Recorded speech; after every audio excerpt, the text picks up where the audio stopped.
ناظرین کرام، یہ قصہ ہے اللہ تعالیٰ کی خاطر سختیاں برداشت کرنے کا، جس کے انعامات انسان کو اپنے کاروبار میں بڑھاوے کی صورت میں اور تمام تر مسائل حل ہونے کی صورت میں نظر آتے ہیں۔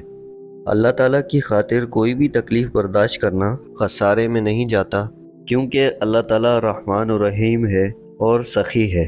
یہ قصہ ہے ایک ایسے ہی شخص کا جس نے اللہ تعالیٰ کی خاطر ایک شخص کو اپنی استطاعت کے مطابق ہدایت دینے کی پوری کوشش کی اور اس میں کامیاب بھی ہوا اور اس نے اپنے معاملات کو حل بھی پایا۔ آئیے سنتے ہیں۔ ایک مقام پر جامع مسجد میں ایک تاجر عطر آیا۔ جماعت کے بعد لوگ حسب معمول سنتیں پڑھنے لگے۔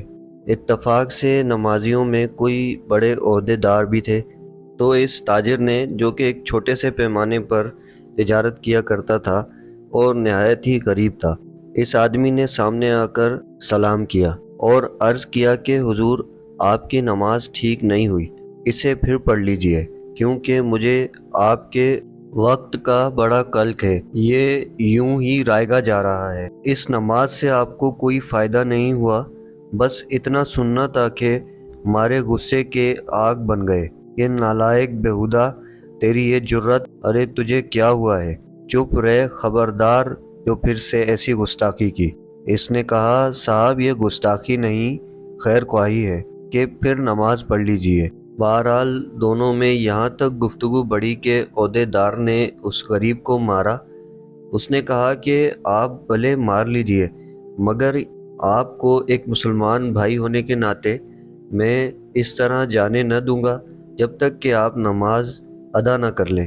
جب شور و گل بڑھنے لگا تو چاروں طرف سے لوگ جمع ہو گئے اور عہدے دار صاحب سے کہا کہ اس میں اس قدر برا ماننے کی کیا بات ہے، یہ سچ ہی تو کہتا ہے۔ آخرکار ناظرین کرام، اس شخص کے نصیب میں بھی ہدایت لکھی ہوئی تھی۔ اس نے اس بات کو مان لیا اور پھر تو ایسی نماز پڑھی کہ شاید ہی کبھی زندگی میں ادا کی ہوگی، کیونکہ اگر وہ ویسی ہی نماز پڑھتا تو شاید بات پھر سے بڑھ جاتی۔ لہٰذا اس نے پوری طریقے سے نماز ادا کی اور پھر وہاں سے چلا گیا۔ اب اس تاجر کو یہ فائدہ ہوا کہ ایک تو اس کے حصے میں نیکی آ گئی، اور دوسری بات یہ کہ لوگوں نے اسے جان اور پہچان لیا، اور اس تاجر کی اس پوری بستی میں خوب شہرت ہو گئی اور لوگ اسے بزرگ سمجھنے لگے، اور جدھر جاتا لوگ کہتے کہ حضرت ذرا یہاں بیٹھ جائیں اور ذرا ہمارے گھر بھی تشریف لے آئیں۔ اور اللہ تعالیٰ نے کاروبار میں ایسی برکت دی کہ ہر شخص عطر خریدنے آتا، اور کوئی شخص بھی بالکل بھی تکرار نہیں کرتا، اور جس درمیانے داموں میں اس نے عطر کی قیمت رکھی ہوئی تھی اتنے ہی داموں میں خرید کر لے جاتا۔ غرض اس کا سب عطر بھی بکا اور دین کی ایک بات سے دنیا کا بھی فائدہ ہو گیا۔ غرض اللہ کے بندے ایسے بھی ہیں کہ اللہ کے لیے سختیاں برداشت کرتے ہیں، اور ایک ہم ہیں کہ کسی بھی عہدے دار سے تعلقات بڑھنے کی نیت سے اس کو کوئی غلط عمل کو بھی ٹوکتے نہیں، تاکہ ہماری اس سے بات چیت برقرار رہے۔ تو ناظرین کرام، یہ تھا ایک خوبصورت سا ایمان افروز واقعہ۔ ملتے ہیں ایسی ہی کسی پاکیزہ ویڈیو میں۔